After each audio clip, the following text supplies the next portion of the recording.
Namaste. I'm Jill Loftis of Nuit Astrology. Welcome back to the channel for your Planetary Energy Forecast for the week of December 13th, 2021.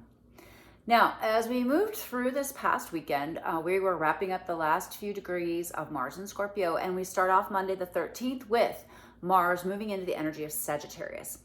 A distinctly different vibe, definitely something to pay attention to Mars-ruled signs like Aries, like Scorpio.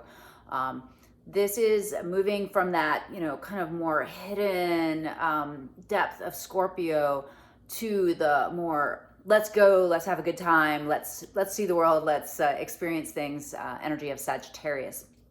So pay attention to this. This could feel like a really nice lift, especially for Sagittarians who have been going through this South Node experience for the last few years, or last year and a half. Another thing that's going to change signs on Monday is that Mercury is going to move into Capricorn. And so for our Mercury ruled signs, like Gemini, like Virgo, that's something for them to pay particular attention to. So we'll move from that kind of more brash Sagittarius energy into Capricorn energy. Now there's a lot going on in Capricorn because remember, Venus and Pluto are dancing together in Capricorn. Pay attention, that theme will wrap all the way through this week, all right, into this coming weekend when Venus goes retrograde. Remember, they met at 25 degrees of Capricorn, and then she's going to station and move backwards at 26. So they're really close together. How do we high vibe this energy? Well, Mars in Sagittarius, take the time to study, to learn, to accomplish, get some things done. Same with the Mercury. Have the tough conversations, get things organized. The end of the month is much more difficult to navigate versus right now. So I feel like you have a little bit of a good week as far as moving things forward. Don't low vibe the Sagittarius by like ignoring your responsibilities, drowning in social media, that kind of thing. With the Mercury and Capricorn, don't get too Saturnian about things, don't get too heavy, don't get too pessimistic, stay on the bright side of things, okay? Continuing through the week with that Venus Pluto, again, you're transforming what you think is important, your value systems. Rework your holiday, in alignment with the way you want your life to be. I just had this. I'm going to probably do a whole episode on this. My sweetheart just not long ago came home one day and he said, "This is so like incredibly wise." He said, "I didn't live my life today in alignment with my values," and I was like, "Wow." Because he didn't spend time and energy on the things that were really important to him. He spent time and energy on things that were important to other people in his life, okay? And he put their needs above his own.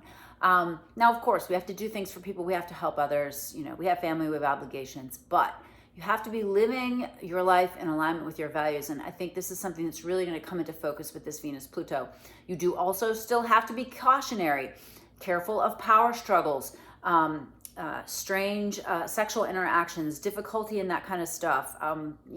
Things, you're getting a peek at the underworld, the underbelly here, and the vulnerability of Venus might be difficult. So don't get lost in those darker aspects. Don't get lost in that, in the muck and the mess, right? You're the lotus, rise up through it by doing all the things that keep you high vibe this week, whether it's chanting. I was just chanting in the shower, chanting, breath work, all those things to help keep your vibration high this week. That will keep you from being resonant with any of the low vibratory Venus Pluto things, okay? But if you see any symbolism, take it seriously and work to change your vibration. All right. Then as we travel through the week, we've got a pretty nice week here. I do want you to pay attention to Wednesday, the 15th, because we have the moon touching Uranus, okay, and sending a lovely beam of energy to Neptune. So look to Wednesday for inspiration, for insight. Make sure you meditate on Wednesday, all right? Tune in, journal, maybe stream of consciousness writing. Don't waste these little tips and insights that universe might be sending you that day.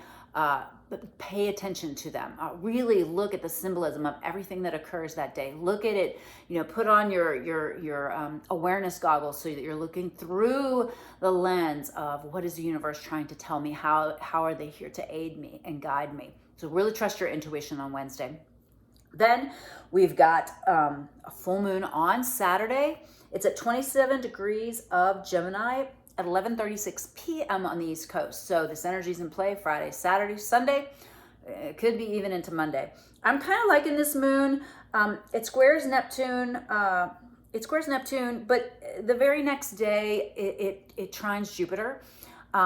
This is also in the energy of Venus stationing, which Venus stations retrograde at 5:36 a.m. on the 19th. So this full moon and the Venus retrograde are like kind of all wrapped together. So full moon in Gemini, think about wrapping up, culminating mental activity. Maybe there's some patterns that you need to release. Think about a conversation that you need to have. Think about the patterns, the conversations that run through your head. Is it time to discard some of those things? I just recently wrote a blog on my website about self-love affirmations. And I was talking with a client too.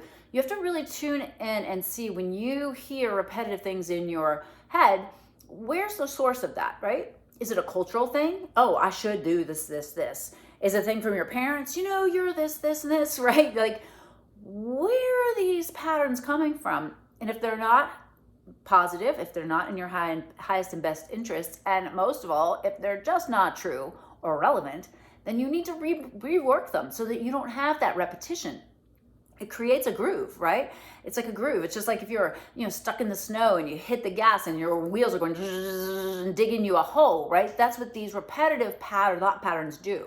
They create grooves, karmic grooves. And so it's just easy for your little karmic tire to land in the groove, all right? So you have to obliterate the groove. How? By thinking the opposite thought, right? And so this Gemini full moon may be a wonderful time for you to cut some cords around thought patterns, cut some cords about things that you say verbally, repetitively, that you want to no longer say. Like, I always spend too much at the holidays. Let's use that as an example. Okay, do you want to continue to do that? Because that's what you're feeding. You're feeding the continuity of that. If you want to stop that, first you have to stop saying that. You have to say, I used to overspend at the holidays, but I'm going to choose not to this year. Okay, see the difference? You've got to really make those patterns, those unconscious patterns, make them conscious, and then you can consciously break them down.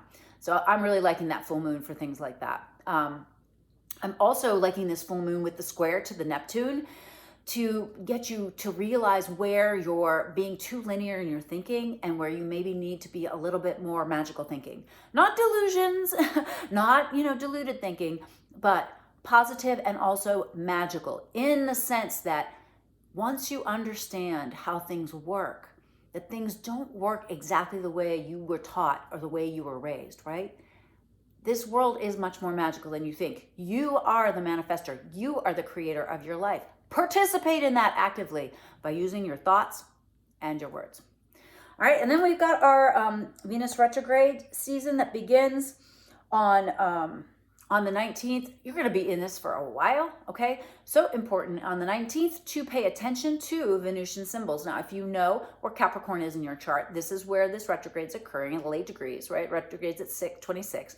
So it's going to move back over Pluto and then come back forward. But you're going to be in this, at least until it goes direct in January, and then you'll still be in the shadow for all of February. So this is very relevant energy, something for you to pay attention to. Venusian ruled things, money, values, beauty, objects, sensory pleasures, the earth, things along those lines. So look at the symbolism for you, your community, and then the world at large, and act accordingly. All right. Well, I hope this was useful, helpful. Please subscribe. Please hit the like button. That helps the channel to grow.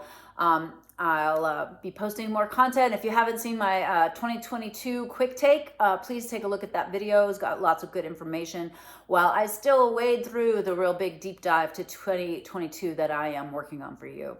If you have any ideas, comments, things that you would like me to talk about on this channel, please drop a comment below. I'm here to help. I'm here to serve.